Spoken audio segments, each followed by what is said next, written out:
it's sort of liberating to have the flexibility and not feel like you are pinned down to a mortgage or a particular location, and to be able to, for us, design everything that we wanted in one place that we can always have with us is amazing.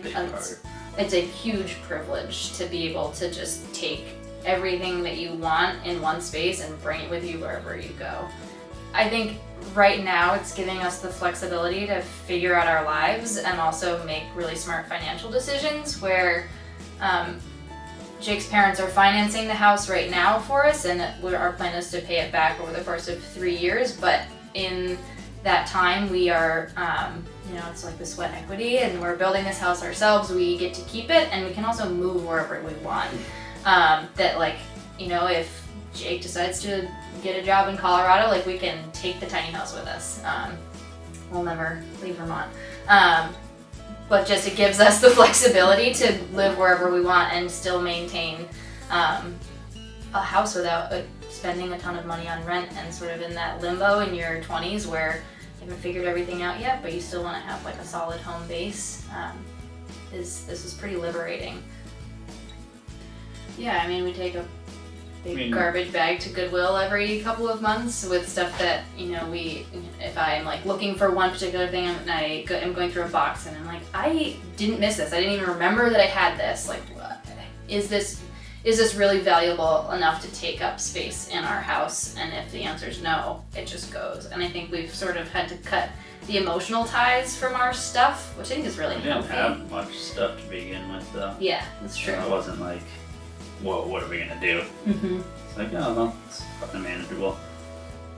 Yeah. A lot of it, realistically, is like kitchen stuff, or like things that we do for activities. Mm-hmm. So pretty much a full-size kitchen in terms of storage, so I think we're fine there. And I don't know, we moved in all of our clothes and didn't have to get rid of anything. We have so much storage space in the loft that I could double my wardrobe right now and still have enough room to store it. Like, I think we were minimalist to begin with, and as young people we hadn't really collected enough stuff to make it a huge problem. But we got rid of all of our furniture. We did. That was like the biggest thing anyway. Yeah, the trinkets and things mm-hmm. probably won't fit just because there's nowhere to put them. So nothing's standard, which is really hard, which is partly why it has taken a while.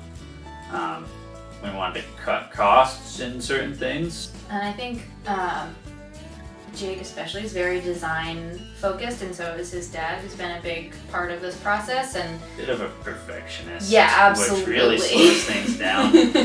But in the long run, it's worth it. Absolutely. Like, the quality of the house, I think, is far and away worth the time that it's taken. But I think the precision that's required in such a small space, and how just absolutely perfect everything has to fit together in this space, has made that process take a little bit longer than I think if you were building a regular sized house.